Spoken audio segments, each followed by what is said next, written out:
Hey ഗടികളെ, welcome back to my YouTube channel Dhyan ദ്യൂച്ച്. ഇന്ന് നമ്മൾ വന്നിരിക്കുന്നത് എന്ന് സ്വന്തം പുണ്യാളൻ. യെസ് ഗൈസ്, എന്ന് സ്വന്തം പുണ്യാളൻ. കാസ്റ്റിംഗ് ബാലു, വർഗീസ്, അതുപോലെ തന്നെ അർജുൻ അശോകൻ, അനശ്വര്യ രാജൻ. നമ്മൾ ഈ വർഷം തന്നെ 3 സിനിമ കണ്ടതിൽ 2 സിനിമയിലും അനശ്വര്യ രാജൻ തന്നെയാണ് ഹീറോയിനായിട്ട് വരുന്നത്. എന്തുകൊണ്ടാണ് എന്നറിയില്ല. അനശ്വര്യ രാജൻ്റെ സിനിമകൾ അടുപ്പിച്ചിറങ്ങുന്നുണ്ട്. സോ ഈ വർഷത്തെ ആദ്യത്തെ റെഗുലർ മൂവി. കാരണം ബാക്കിയൊക്കെ FDFS ആണ് കണ്ടത്. ഐഡൻറ്റിറ്റിയും രേഖാചിത്രമൊക്കെ FDFS ആണ് നമ്മൾ കണ്ടത്. സോ ഇനി സിനിമയിലോട്ട് കിടക്കാം. സിനിമേനെ പറ്റി പറയുകയാണെങ്കിൽ ലോ ഹൈപ്പിൽ ട്രെയിലർ പോലും കാണാതെ, നിങ്ങൾക്കറിയാം ഞാൻ ട്രെയിലർ കാണാതെ ഈ റിവ്യൂ എടുക്കുന്ന സമയം വരെ ഞാൻ ആ സിനിമയുടെ ട്രെയിലർ കണ്ടിട്ടില്ല. അതിൽ ആ സിനിമയുടെ കഥ വെളിപ്പെടുത്തിയിട്ടുണ്ടെങ്കിൽ എനിക്ക് തോന്നുന്നു അത് ആ സ്വതന്ത്രത്തെ ബാധിച്ചുകൊണ്ടായിരിക്കും ഈ സിനിമയ്ക്ക് കുറച്ചും കൂടി മിക്സ്ഡ് റിവ്യൂസ് വന്നത്. കാരണം കുറേ പേര് നല്ല റിവ്യൂസും കുറേ പേര് ഒരു ആവറേജ് റെസ്പോൺസും കുറേ പേര് കട്ട നെഗറ്റീവുമാണ് സിനിമയ്ക്ക് പറയുന്നത്. ഇനി എൻ്റെ ഒരു അഭിപ്രായം പറയുകയാണെങ്കിൽ ഈ സിനിമ ഒരു 1 ടൈം വാച്ചബിൾ ആയിട്ടുള്ളൊരു ഫാമിലി മൂവിയാണ്. സീരിയസ്ലി അത്യാവശ്യം കുഴപ്പമില്ലാത്തൊരു കുറച്ച് ട്വിസ്റ്റുകളും ഒരു 2 മണിക്കൂർ ഡീസൻ്റായിട്ട് നമുക്ക് കണ്ടിരിക്കാവുന്ന അത്യാവശ്യം നല്ല പെർഫോമൻസ് നമുക്ക് എടുത്തു പറയുകയാണെങ്കിൽ ബാലു, വർഗീസ്, പിന്നെ രഞ്ജി പണിക്കൻ്റെ ക്യാരക്ടറൊക്കെ എനിക്ക് വളരെയധികം തന്നെ ഇഷ്ടപ്പെട്ടു. പിന്നെ നമ്മുടെ ആരൊക്കെയാണ്, അൽത്താഫ് സലീം, അവരൊക്കെ കിടിലനായിട്ട് തന്നെ അവരുടെ റോളുകൾ ചെയ്തിട്ടുണ്ട്. അങ്ങനെ പറയത്തക്ക വലിയ ബഡ്ജറ്റിലുള്ള സിനിമയൊന്നുമില്ല, അധികം ലൊക്കേഷനോ കാര്യങ്ങളൊന്നുമില്ല. പക്ഷേ ഈ സിനിമയുടെ കുറച്ച് ഭാഗങ്ങൾ അവിടെ തുടക്കത്തിലൊക്കെ ഒരു സീനുണ്ട്. നിങ്ങൾ പടം കാണണമെങ്കിൽ നിങ്ങളുടെ ആസ്വാദനത്തിനെ ബാധിക്കും. അതുകൊണ്ട് ഞാനൊന്നും പറയുന്നില്ല. പക്ഷേ അതൊക്കെ കണ്ടപ്പോൾ, ആ തുടക്കത്തിലെ സീൻ കണ്ടപ്പോൾ തന്നെ എൻ്റെ ഈ സിനിമയോടുള്ളൊരു അപ്രോച്ച് തന്നെ എൻ്റെ ഒന്ന് മാറിപ്പോയിരുന്നു. കാരണം അത്രയ്ക്കൊരു ഇതായിരുന്നു. First half was fun and entertaining for me. Second half ആയപ്പോൾ കുറച്ച് സ്ഥലത്ത് വലിച്ചിലൊക്കെ അനുഭവപ്പെട്ടെങ്കിലും കുറച്ച് ട്വിസ്റ്റുകളുണ്ട്. അത് നല്ലതാണ് ഫോർ മീ. രേഖാചിത്രവും ഇതും ഒക്കെ എന്ന് സ്വന്തം പുണ്യാളനൊക്കെ ഒരേ വേവ് ലെങ്ത്താണ് സത്യം പറയുകയാണെങ്കിൽ.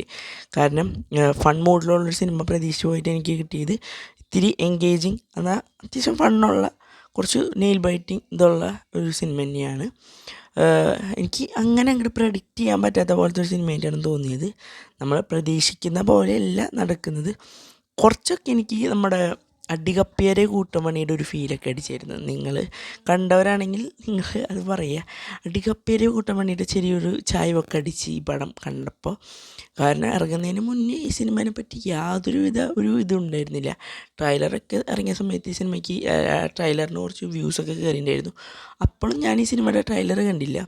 ഈ അടുത്ത അശ്വന്ത് കോക്കിൻ്റെയൊക്കെ റിവ്യൂ കണ്ടിട്ടാണ് ഇന്നൊഴിവ് കിട്ടിയപ്പോൾ ഞാൻ ഒന്ന് കാണാൻ പോയത്. ഞങ്ങളുടെ സ്കൂളിൽ നിന്ന് അവധിയായിരുന്നു, താലപ്പൊലി തുടങ്ങിയ കാരണം ആ ഒരു ഇതിൽ വെറുതെ ഇരുന്നപ്പോൾ കാണാൻ പോയൊരു സിനിമയാണ്. എന്തായാലും കാശ് പോയി എന്നൊന്നും പറയാൻ പറ്റില്ല. നിങ്ങളായാലും ഈ സിനിമ കാണാൻ ആഗ്രഹിക്കുന്നുണ്ടെങ്കിൽ നിങ്ങൾ ടിക്കറ്റ് എടുത്തോളൂ. അത്രയ്ക്ക് മോശം സിനിമ ഒന്നല്ല എന്ന് തന്നെയാണ് എൻ്റെ ഒരു അഭിപ്രായം. ചിലർ ഭയങ്കര മോശമൊക്കെ പറയുന്നുണ്ട്, എന്താണെന്നറിയില്ല. ആർട്ടിസ്റ്റുകളൊക്കെ അത്യാവശ്യം ഡീസൻ്റായിട്ട് തന്നെ പെർഫോം ചെയ്തിട്ടുണ്ട്. കാരണം ഈ ലോ ഹൈപ്പിലുള്ളൊരു സിനിമ ഇത്രയ്ക്ക് അങ്ങോട്ട് വിജയിക്കാണ്ട് വരുമ്പോഴാണ് നമുക്കങ്ങനെ തോന്നാറ്. ഇപ്പോൾ രേഖാചിത്രമൊക്കെ ശരിക്കും എൻ്റെ ഒരു അഭിപ്രായത്തിൽ ഓവർ റേറ്റഡ് ആണ് സത്യം പറയുകയാണെങ്കിൽ.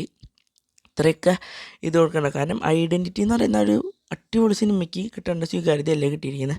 അതിൻ്റെ കളക്ഷൻ റിപ്പോർട്ടൊക്കെ വന്നിരുന്നു 30 കോടി രൂപയ്ക്കായിരുന്നു. അതൊക്കെ തള്ളാണ്. പടം ഒരു ഫ്ലോപ്പിലോട്ടാണ് പോയിക്കൊണ്ടിരിക്കുന്നത് ഇപ്പോൾ ഐഡൻറ്റിറ്റി എന്ന് പറയുന്ന സിനിമ. രേഖാചിത്രം എന്ന് പറയുന്ന സിനിമ ഇപ്പോൾ തന്നെ ഹിറ്റായിട്ടുണ്ട്.